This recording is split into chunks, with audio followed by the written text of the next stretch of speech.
तो ये जो है हमारे ये प्रीमियम प्रोडक्ट्स हैं।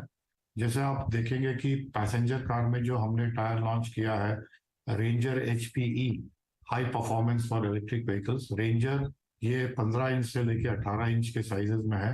ये हमारे प्रीमियम प्रोडक्ट्स हैं।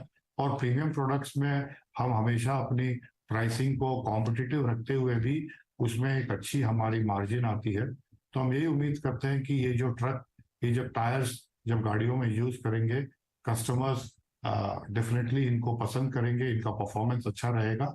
और हमारे जो प्रीमियम प्रोडक्ट्स की अगर मिक्स में ज़्यादा परसेंटेज आएंगे तो ओवरऑल हमारे मार्जिन्स इससे बेटर होते हैं। ओके अनुज सर, दो चीज़ों को मैं एक साथ क्लब करूंगा। पहला, कंपनी ने एक प्रेफरेंशियल इशू 240 करोड़ रुपए का जो किया है, इसको आप कैसे यूज़ करने वाले हो इस फंड को? क्या कोई और फर्दर फंड रेजिंग एक्टिविटी यहाँ पर? साथ ही साथ कंपनी की साइमल्टेनियसली डेट भी है करीब करीब 5,000 करोड़ रुपए के आसपास, जो कॉन कॉल में मतलब 7 सितंबर के आसपास के नंबर्स में है। तो इनको कैसे आप ईज आउट करोगे, क्या करोगे इसमें? तो जो हमारा जो डेट है, वो आप देख रहे हैं कि हम कोशिश कर रहे हैं कि हमारा जो लॉन्ग टर्म डेट है उसकी रिपेमेंट चल रही है, और आगे भी इसके ऊपर काम चलता रहेगा। और हम ये उम्मीद रखते हैं कि जो हमारा जो लॉन्ग टर्म डेट है वो हम अगले 2 सालों में कम से कम 30 to 35% उसका रीपेमेंट करेंगे। और ये जो हमने प्रेफरेंशियल शेयर्स की बात की है, ये जो हमारे पास जो फंड्स आएंगे, इसको हम अपने बाकी एक्सपेंशन प्रोग्राम्स के लिए और फॉर वेरियस अदर पर्पसेस ये हम यूज कर सकते हैं। और इस पे हम आगे आने वाले दिनों में इसके इसके ऊपर डिसीजन लेंगे।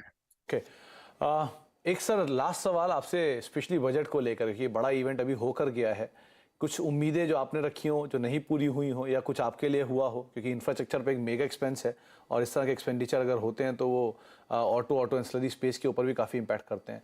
सो कैसा रहा इसका, आपका फीडबैक क्या है इस बजट को लेकर? तो बजट ओवरऑल हमारे लिए पॉजिटिव है। इंफ्रा स्पेंड जो गवर्नमेंट की तरफ से बढ़ेगा, इसमें काफ़ी हमको उम्मीद है कि जो टिपर्स जो कंस्ट्रक्शन में या माइनिंग में जो गाड़ियां यूज होती हैं, उनकी प्रोडक्शन बढ़ेगी, उनकी रनिंग बढ़ेगी। तो ये जो इस सेगमेंट में जरूर एक तेजी आने की उम्मीद रखते हैं। दूसरी बात है कि गवर्नमेंट ने ऑलरेडी डिसीजन लिया है कि जितनी भी पुरानी गाड़ियां हैं उनको स्क्रैप किए जाएंगे। तो उससे भी हम नई गाड़ियां रोड में आएंगी, तो उससे भी हमारे इंडस्ट्री को एक बेनिफिट मिलता है। जब नई गाड़ियां ज्यादा बिकेंगी तो साथ में टायर तो जरूरत पड़ती है।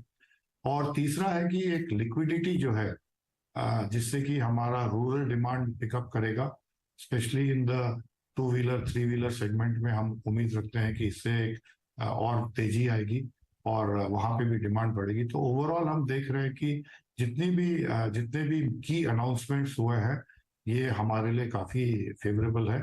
और हम उम्मीद रखते हैं कि ये हमारी इंडस्ट्री को भी एक अच्छा ग्रोथ देंगे।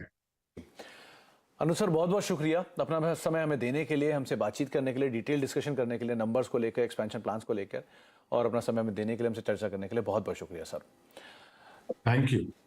तो जेके टायर की मैनेजमेंट को आप सुन रहे थे। स्टॉक फिलहाल 4% नीचे, लेकिन लोअर लेवल से एक अच्छी